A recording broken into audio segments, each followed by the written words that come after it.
welcome to yet another episode of CoinNewsExtra TV interview session, a program where we invite innovators, stakeholders, influencers in the blockchain, fintech, and crypto ecosystem to come air their view on the state of the ecosystem. So today we're talking about the state of payment and remittance in Africa, how important that segment is. That sector is very, very important, seeing the kind of volumes that are coming in when it comes to remittance and payment in Africa. Joining us to talk about this is Lorien Gamaroff, who is the CEO of CentBee. He's joining us from Johannesburg, South Africa. You are welcome to the show, Lorien. Having me. How is South Africa today? It's very warm and sunny. Interesting. So that's something over here. We have a warm and sunny weather over here in Lagos State, Nigeria. Let's move straight to the conversation of the day. But before that, we'd like to have a brief about you and your background. Yes, so I've got a software engineering background. For about 25 years now, I've been building tech for all sorts of industries, finance, energy, advertising, and it's been fruitful, especially since it really began at the birth of the internet when it became commercial back in the 90s. And so I've had a very enjoyable career seeing how the internet has developed and all the useful things that it's managed to give us over the last few decades. Interesting. Let's move to the topic. Looking at what we could see, the volume, the trade volumes when it comes to remittance and payment in Africa. Let's look at some of the challenges facing the payment and remittance sector in Africa. What are those challenges?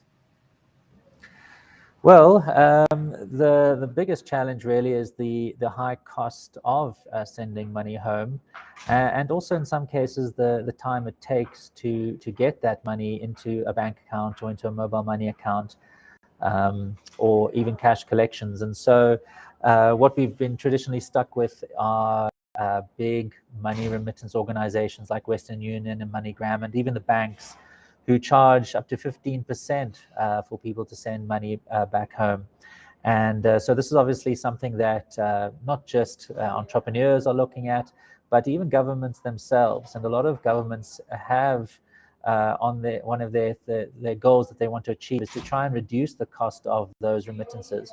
So we're starting to see entrepreneurs now coming up with new ways of sending money, but unfortunately for the vast majority of them, they still need to depend on the traditional financial networks that exist today, which just have built-in inefficiencies the way they work.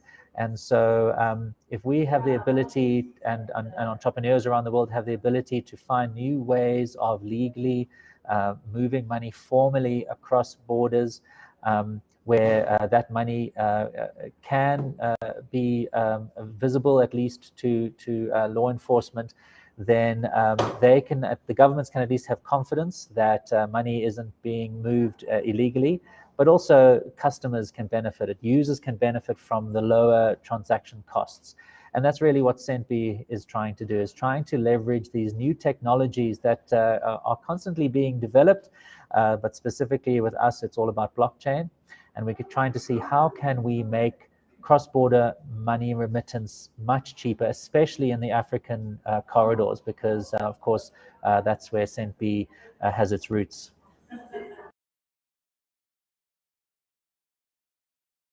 Which is a major challenge when it comes to payment and remittance in Africa. The high transaction fees, the time that it takes, the time cost also can also be put. It can be another barrier when it comes to sending money. Sometimes it takes 3 working days and all the rest, and also the high transaction fees that you mentioned earlier. So what ways are you guys tackling these challenges with CentBee? What ways are you bringing solutions to these problems? Yes, so for at least 10 years now, probably for 12 years or so, I've been very interested in Bitcoin. In fact, the original idea of Bitcoin was as a low-cost digital cash payment system. And that's really what got everybody excited about Bitcoin in the early days.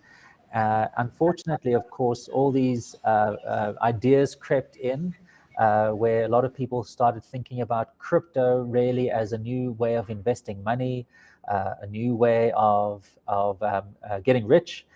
Because of course, as people got excited about these things, they looked at these cryptocurrencies and they thought, okay, this is all about making money.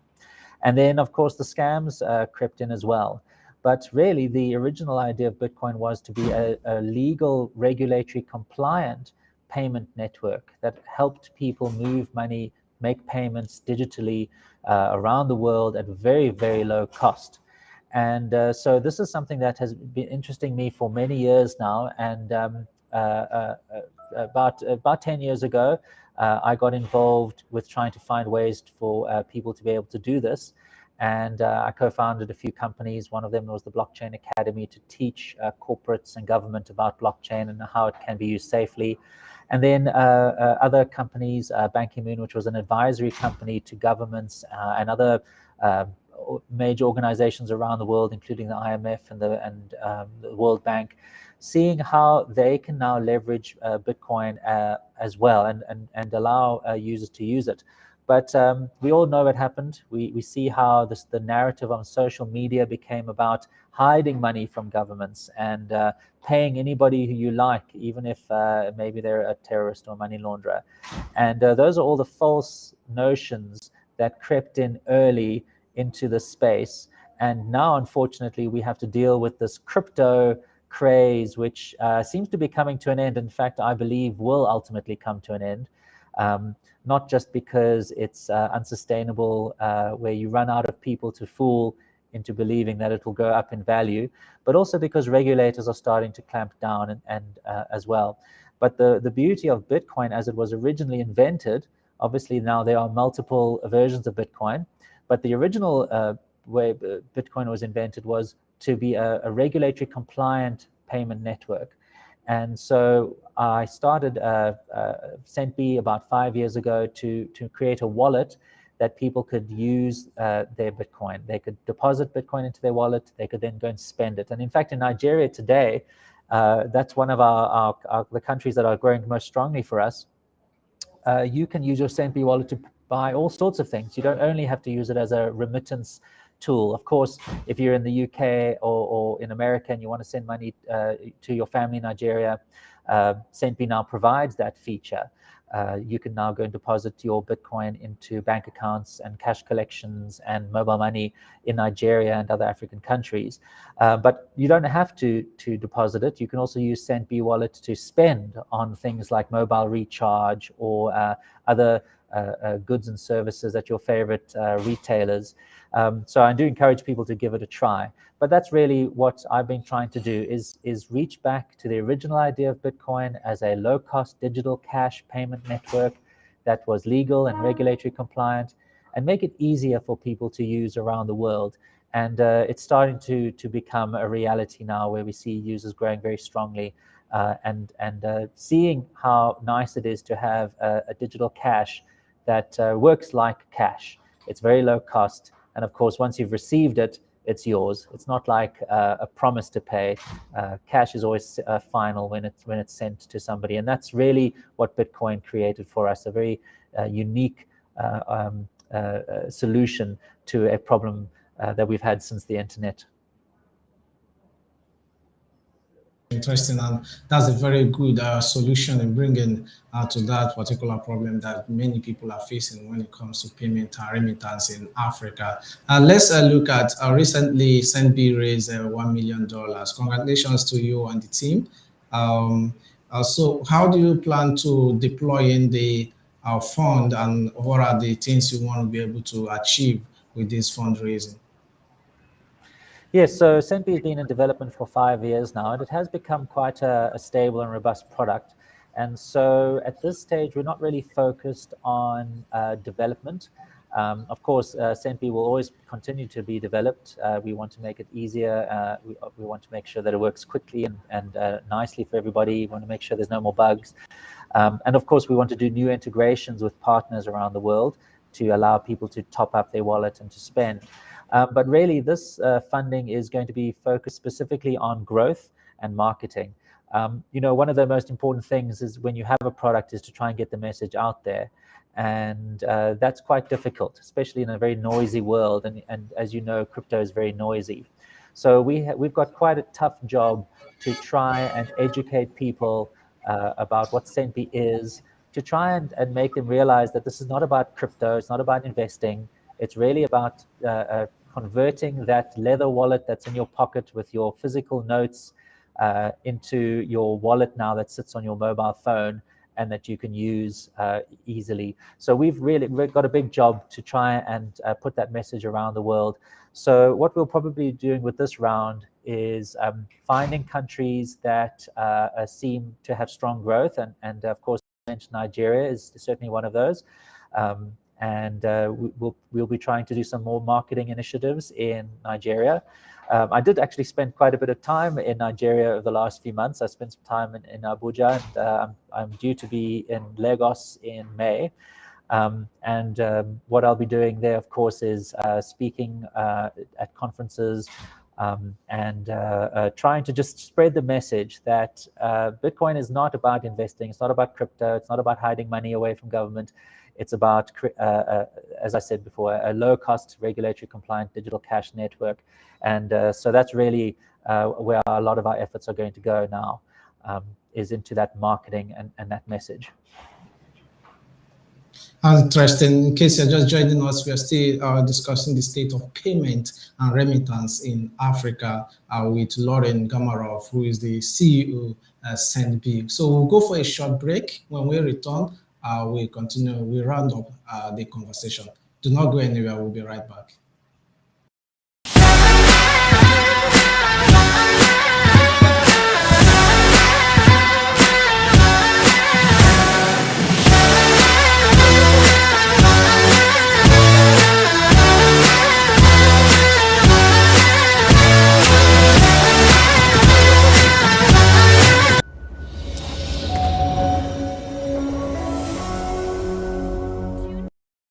Welcome back to the show. It's still CoinNewsExtra interview session. We're talking about state of payment and remittance in Africa. With us having this conversation is Lorien Gamaroff, CEO of CentBee.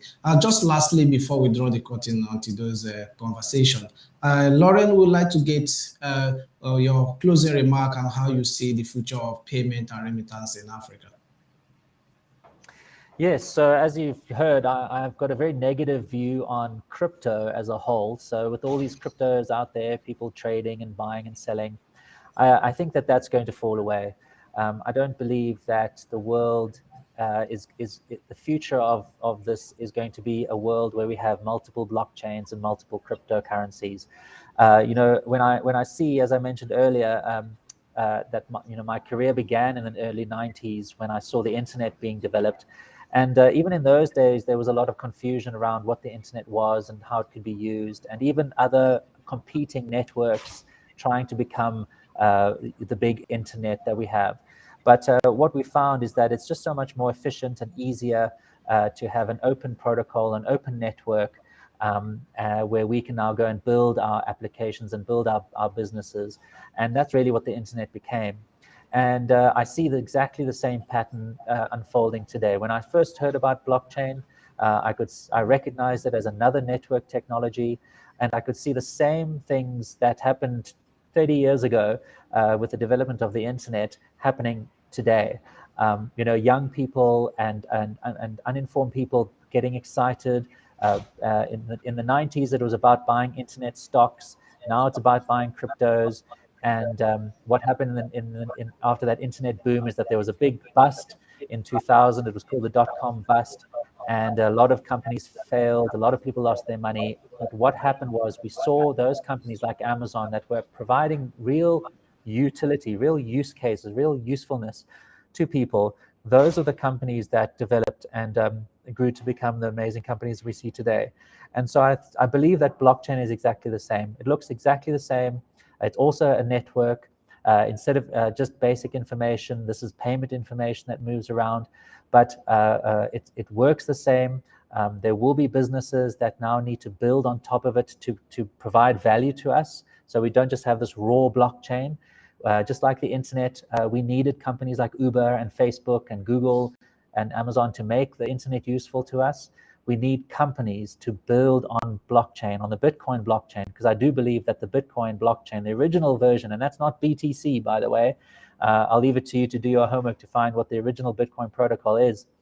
But I think that ultimately there'll be a single blockchain, a single Bitcoin, and not only will we be using it for payments, but a whole lot of different things. All these things that you hear about in crypto today in terms of smart contracts and supply chains and NFTs, those were all, Bitcoin was built to be able to support those.